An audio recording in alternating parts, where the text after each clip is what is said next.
찾으시는 교회에서 함께 예배하는 성도들을 사랑하고 축복합니다.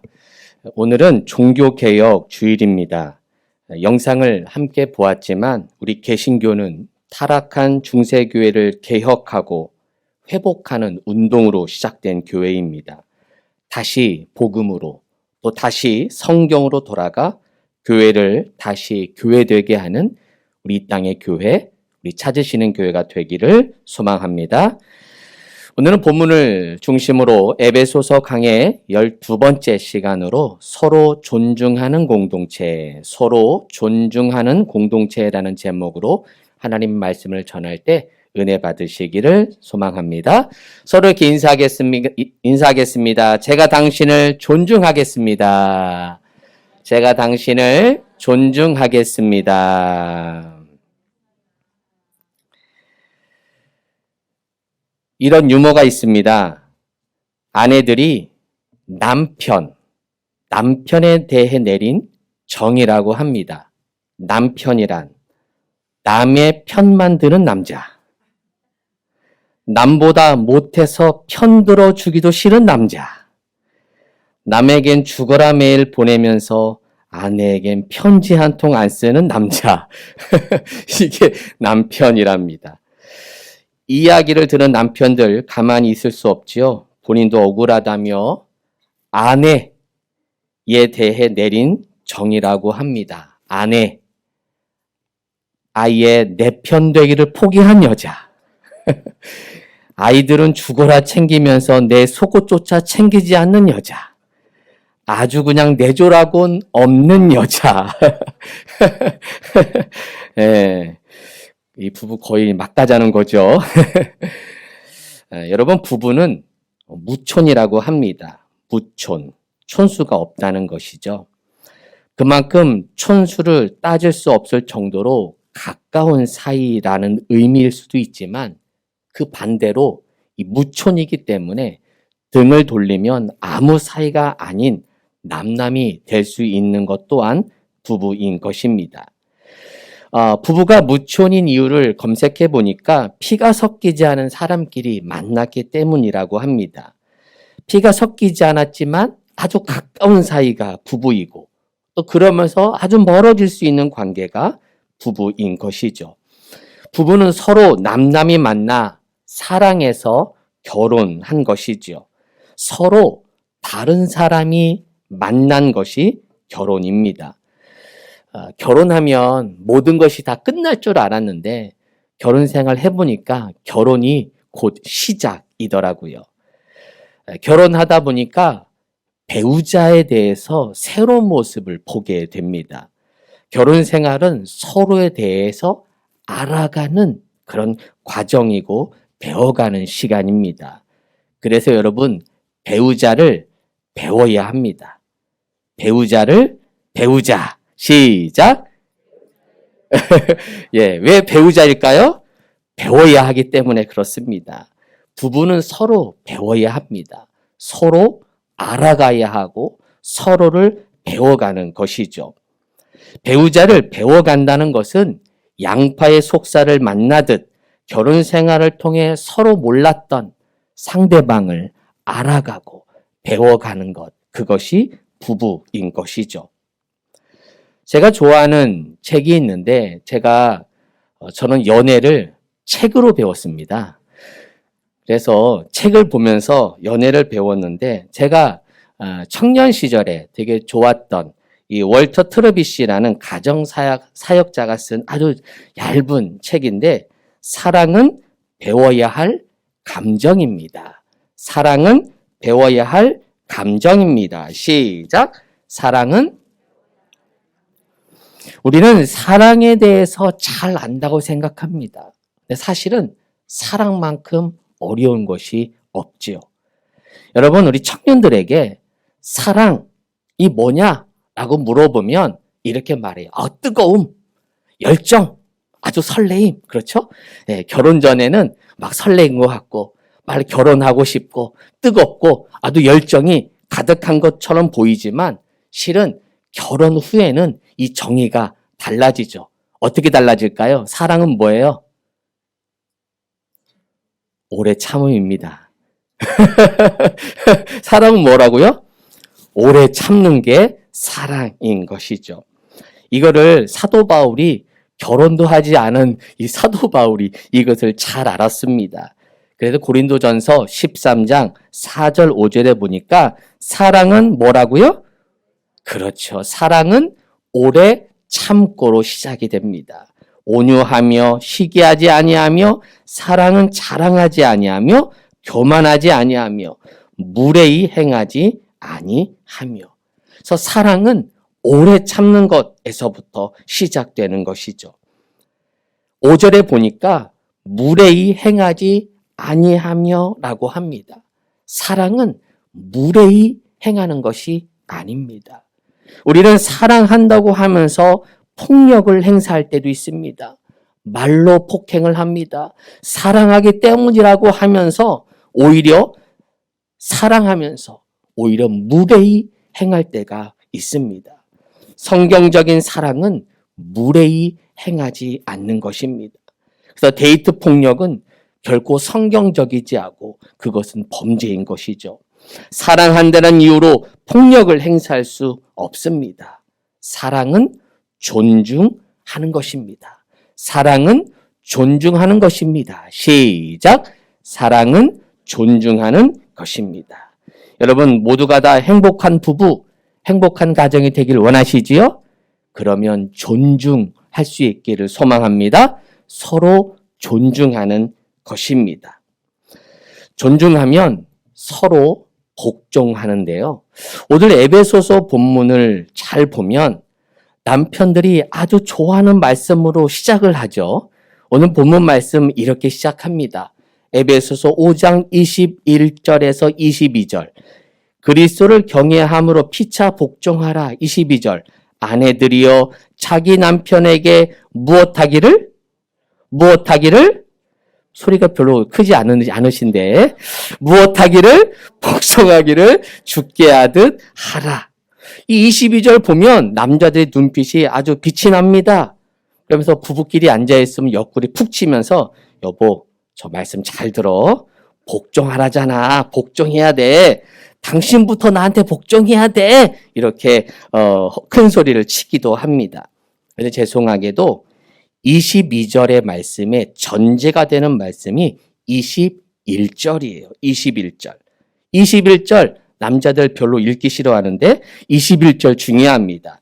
자, 21절 함께 읽어볼까요? 시작. 그리스도를 경외함으로 어떻게 복종하라? 피차 복종하라. 서로 복종하라. 서로에게 복종하라는 것입니다. 여러분 성경을 한번 보세요. 여러분이 가지신 성경을 잘 보시면 21절과 22절이 나눠져 있죠. 그렇죠? 우리가 가지고 있는 개역 개정 성경은 21절, 22절이 나누어져 있어서 22절부터 시작을 하다 보니까 언뜻 보면 22절부터 이야기가 시작되는 것으로 알고 있습니다. 그런데 새 번역, 공동 번역을 보게 되면 21절과 22절이 붙어 있어요. 개역 개정만 유일하게 요 21절, 22절이 나눠져 있는데 다른 번역은 21절, 22절이 붙어 있으면서 21절부터 단락을 연결합니다. 왜냐하면 헬라어 본문, 헬라어 원어를 보게 되면 22절에 복종이라는 단어가 안 나와요. 22절에 우리는 아내들이여 자기 남편의 복종하기를 이는 복종이라는 헬라어가 없어요. 22절에는. 원어에는. 근데 21절에 복종이라는 헬라어가 쓰여요. 그래서 22절의 복종의 단어는 21절의 헬라어를 같이 연결해서 같은 의미로 쓰여서 번역을 그렇게 한 거지. 원래 22절에는 복종이라는 헬라어 단어가 없습니다. 그래서 21절과 22절을 연결해야만 그 의미를 같이 보는 거죠. 즉 서로 복종하라는 거예요. 서로 순종하라는 것이죠. 그런데 왜 부부가 서로 복종하는 게 어려울까요? 서로에게 이기심이 자리 잡고 있기 때문에 그렇습니다. 부부관계에서도 이기심이 존재합니다. 손해보려고 하지 않고 자기 권리만을 내세우죠. 갈등이 생길 수밖에 없는 것입니다. 그래서 이 문제를 해결하기 위해 성경은 이렇게 말해줍니다. 21절에 보니까 누구를 경외함으로 그리스도를 경외함으로. 그래서 다른 이유가 아니에요. 그리스도를 경외하기 때문에, 그리스도 때문에, 예수님 때문에 내가 복종하는 거예요. 그래서 그리스도를 경외함으로 복종하는 거예요. 다른 말로 그리스도를 존중함으로. 무엇함으로? 존중함으로. 그래서 그리스도를 존중하기 때문에, 그 주님 때문에 내가 복종하고 사랑하는 것이죠. 그렇습니다. 내가 내 아내, 내 남편을 복종하는 이유, 다른 이유가 아니라 그리스도 때문에, 그리스도의 사랑 때문에 내가 복종하는 것이죠. 존중하면 서로 복종합니다. 시작! 존중하면 서로 복종합니다. 여러분, 예수님을 존중하시죠? 예수님을 경외하시죠? 그래서 복종할 수 있기를 축복합니다. 남편들이여, 존중하면 사랑합니다. 어떤 동화에 나오는 이야기입니다. 조그만 고목나무 구멍에서 한 다람쥐 가족이 살고 있었습니다. 그들은 가난했지만 행복했습니다. 어느 날 남편 다람쥐가 말했습니다. 여보, 우리 집이 숲속의 다른 동물에 비해 너무 가난하지? 내가 이제 우리 가정의 행복을 위해 더 열심히, 더 부지런히 일할게요. 이렇게 말하고는 아빠 다람쥐는 열심히 일하기 시작했습니다. 해가 뜨기 전에 숲에 들어가 과일과 열매를 모았고 밤늦게까지 일을 하고는 지친 몸으로 귀가했습니다. 이렇게 열심히 일하자 곧 다람쥐 가정은 숲에서 제일 잘 사는 가정이 되었고 집도 넓은 집으로 옮겼고 넉넉한 살림에 부족함이 없게 되었습니다. 그런데 문제가 생겼습니다. 이 가정에서 아빠와 남편의 존재가 없어진 것입니다. 어느 날 거의 새벽녘에 남편 다람쥐가 귀가하자 아내 다람쥐가 하소연합니다. 여보, 나는 지금 너무 외로워요. 애들도 그래요. 당신은 우리를 정말 사랑하고 있나요? 당신의 사랑을 이제 느낄 수가 없어요. 이때 남편 다람쥐가 화를 내며 말합니다. 여보, 무슨 소리야? 내가 당신과 아이들을 얼마나 사랑하는데 내가 누구 때문에 이런 고생을 하며 일을 하고 있는데 다 당신과 아이들을 사랑하기 때문이야. 이 소리를 듣고 아기 다람쥐들이 잠에서 깨어났습니다. 오랜만에 아빠의 얼굴을 보자 제일 큰 아이 다람쥐가 동생들에게 말했습니다. 얘들아, 잘 봐. 저분이 우리 아빠야. 저분은 굉장히 열심히 일하시는 분이야. 우리가 가진 거 저분이 다 사주신 거다? 이 얘기를 듣고 막내 다람쥐가 말합니다. 형, 저분에게 우리 아빠도 사달라고 하자. 우리 아빠도 사달라고 하자. 우리 남편들, 우리 남성들, 아내를 사랑하고 자식을 사랑하는 방법이 열심히 일을 해서 돈을 많이 벌어오는 것으로 생각하는 분들이 있습니다. 물론 열심히 일해서 가정을 책임져 주는 것 너무 중요하죠. 그러나 이것이 다는 아니라는 것이죠. 오늘 본문을 잘 보시면 아내들이여 라고 말씀은 시작되지만 재미있는 것은 아내에게 주시는 말씀보다는 남편들에게 하시는 권면의 말씀이 더 많다는 사실입니다. 아내들에게 주시는 말씀은 22절에서 24절까지 한 3절 분량이라면 남편들에게 주시는 말씀은 25절에서 마지막 절까지 더 많은 분량을 할애해서 남편들에게 권면하고 있는 것이죠. 우리 남자들 억울할 때가 많이 있습니다. 목사님, 저 나름대로 아내를 많이 사랑하고 있는데요. 아내는 제 마음을 몰라줍니다. 왜 그럴까요? 왜 그 사랑을 느끼지 못하는 걸까요? 여자들은 사랑받고 싶어 하고 남자들은 뭐 받고 싶어 해요? 인정받고 싶어 합니다. 여자는 뭐 받고 싶어 한다고요? 사랑받고 싶어 합니다. 남자와 여자의 사랑 방법이 다르고 느끼는 방법이 다르다는 것이죠. 28절에 이런 말씀이 나와요. 이와 같이 남편들도 자기 아내 사랑하기를 무엇같이 할지니? 제 몸같이 할지니. 우리 몸같이 한다는 게 무슨 말일까? 아주 민감하게 내 몸에 우리는 반응하죠. 마찬가지로 우리 아내들, 여성들을 사랑할 때는 민감하게 아주 관심을 많이 가져주어야 한다는 것입니다. 그래서 베드로전서 3장 7절에 이렇게 말씀해요. 남편 된 자들아 이와 같이 지식을 따라 너희 아내와 동거하고 저는 더 연약한 그릇이요. 저는 더 연약한 그릇이요. 남편이나 아내 다 그릇인데 아내들, 여자들은 더 연약한 그릇이라고 묘사하고 있는 것이죠. 그만큼 더 섬세하게 사랑해 주어야 한다는 말이죠. 성격이 강한 여자라고 상처받지 않는 건 아닙니다. 오히려 마음이 약한 분일수록 더 거치, 더 강하게 자신을 무장할 수 있죠. 여성들의 감정적인 특성을 이해하지 못하면 매일 같이 밥을 먹으면서도 사랑을 느끼지 못하고 외롭다고 할 수 있는 것입니다. 저도 올해 결혼한 지 19년 되었습니다. 그렇게 안 보이죠? 청년처럼 보이지는 않는데 벌써 올해 제가 10월 3일이 결혼기념일인데 올해로 19년 차가 되었습니다. 결혼 생활하면서 터득한 방법이 하나 있습니다. 잘 안 되는데 이렇게 하려고 노력합니다. 아내를 사랑하는 방법 여러분 알고 있으십니까? 제가 터득하는 방법을 공개하겠습니다. 이겁니다. 해결하려고 하지 말고 고개를 끄덕이며 잘 들어줍니다.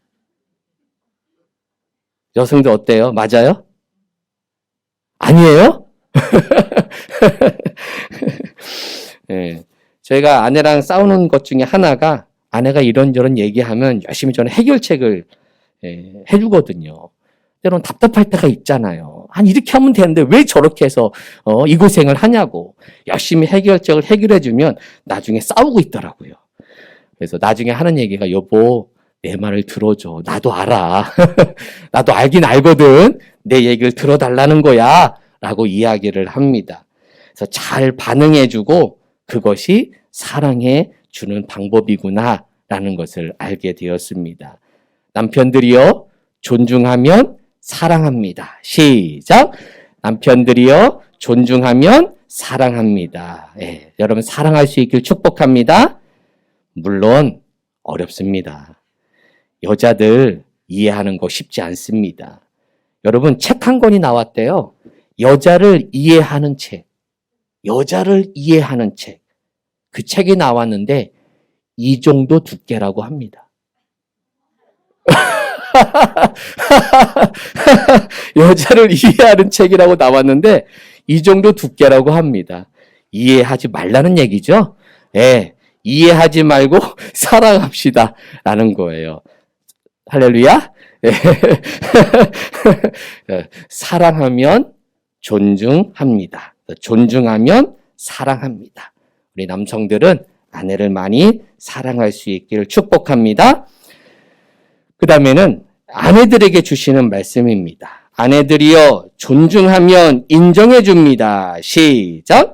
아내들이여 존중하면 인정해 줍니다. 그렇죠.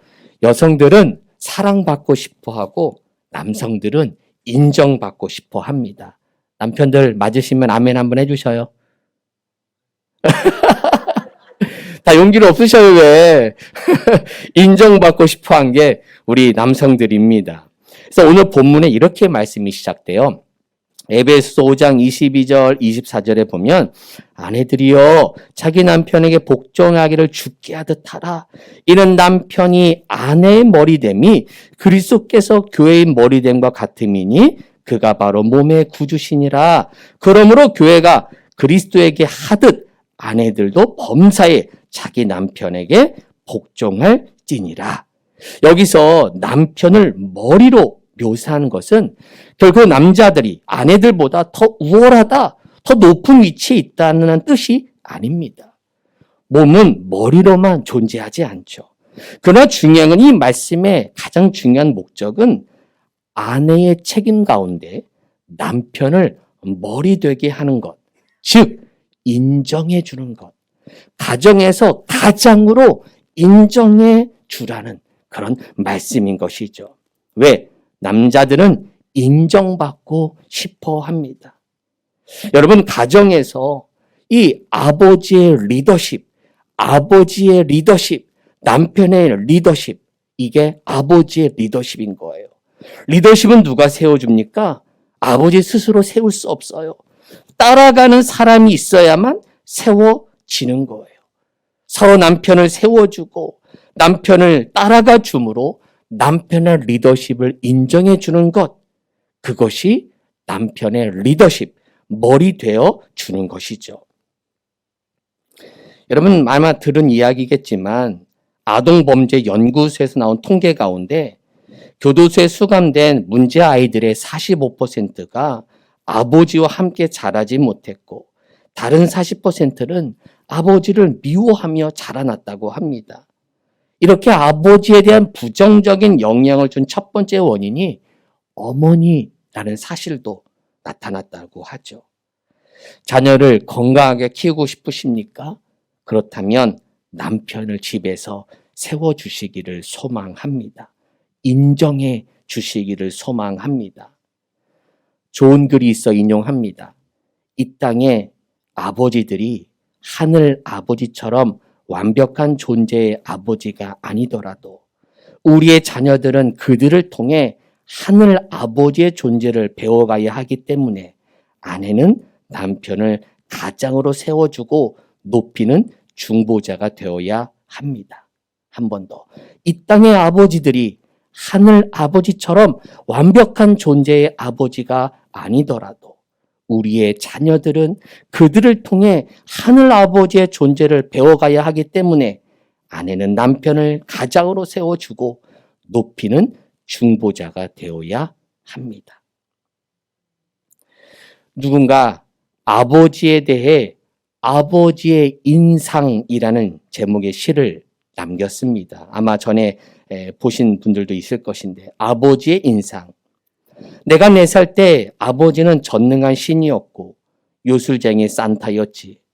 그러나 내가 7살이 되자 아버지는 할 수 없는 일이 많으시고 모르는 것이 많은 무능자이셨다. 내가 14살이 되었을 때 그는 캐캐 묵은 귀찮은 꼰대였을 뿐이었다. 하지만 내가 27살 결혼할 나이가 되자 그는 다시 내게 조금은 필요한 존재가 되었지. 내가 35살이 되자 나는 비로소 아버지의 의견과 충고를 처음으로 묻기 시작하게 되었고, 내가 50살이 넘어서자 나는 아버지가 이럴 때 어떻게 하셨을까를 생각하기 시작했다. 내가 60세가 되자 나는 그의 의견을 너무나 필요로 했지만 그는 더 이상 내 곁에 계시지 않으셨다. 아내된 여러분, 당신의 남편이 좋은 아버지가 되도록 인정해주고 격려해 주십시오. 남편을 당신의 주님으로 섬겨 보십시오. 그러면 당신의 남편을 리더로 세우신 주님께서 당신의 가정의 주인이 되실 것이요. 당신의 가정의 영원한 아버지가 되어 주실 것입니다. 존중하면 인정해 줍니다. 남편 된 여러분, 아내를 민감하게 사랑합시다. 아내의 마음을 알아줍시다. 해결하려고 하지 말고 잘 들어줍시다. 결혼을 통해 이제 다시 사랑이 시작된 것입니다. 가정이라는 공동체를 통해 더 완벽하고 온전한 사랑을 만들어 봅시다. 존중하면 사랑합니다. 사랑하는 성도 여러분, 에베소서에서 오늘 본문 말씀이 남편과 아내 이야기를 한 것처럼 보이지만 마치 가정에 주신 메시지로만 우리는 볼 수 있지만 그렇지 않습니다. 오늘의 메시지는 교회, 공동체에 주신 메시지입니다. 5장 31절 33절 이러므로 사람이 부모를 떠나 그의 아내와 합하여 그 둘이 한 육체가 될지니 이 비밀이 크도다. 나는 그리스도와 무엇에 대하여? 교회에 대하여 말하노라. 즉 이 모든 남성과 남편과 아내들에게 하시는 말씀은 곧 교회를 향해 하신 말씀인 겁니다. 서로 복종하라는 것, 서로 존중하라는 것, 서로 존경하라는 것, 즉 교회 공동체를 향해 주신 메시지인 것이죠. 서로 존중하는 우리 교회 공동체가 되기를 소망합니다. 서로 존중하는 공동체, 서로 존중하는 공동체. 시작! 누구 때문에 존중합니까? 그렇죠. 그리스도 때문에. 그리스도의 매여, 그리스도의 사랑 때문에 내가 존중하고 존경하는 것입니다. 서로 이렇게 한번 인사해 볼까요? 제가 주님의 사랑에 매여 당신을 존중하겠습니다. 시작!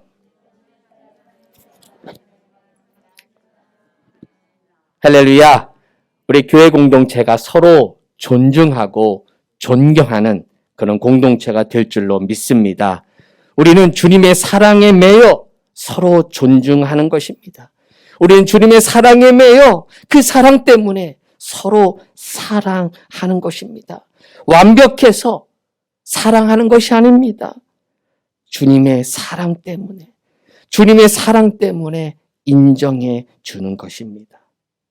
오직 주의 사랑에 매여 서로 존중하는 공동체, 주님의 사랑에 매여 서로 사랑하고 인정해 주는 공동체, 그래서 여러분이 속한 공동체가 하나님의 나라, 천국을 경험하는 우리 찾으시는 교회의 모든 가정들과 여러분이 속한 일터, 사업장, 그리고 우리 교회에 속한 모든 주의 권속들마다 그런 은혜가 있기를 주님의 이름으로 축원합니다. 아멘. 기도하겠습니다. 하나님, 주님의 사랑에 매여 함께 존중하고 사랑하고 섬기고자 합니다. 주님의 사랑에 매여 내가 섬기겠습니다. 주님의 사랑에 매여 내가 존중하겠습니다. 내가 주님의 사랑에 매여 복종하겠습니다.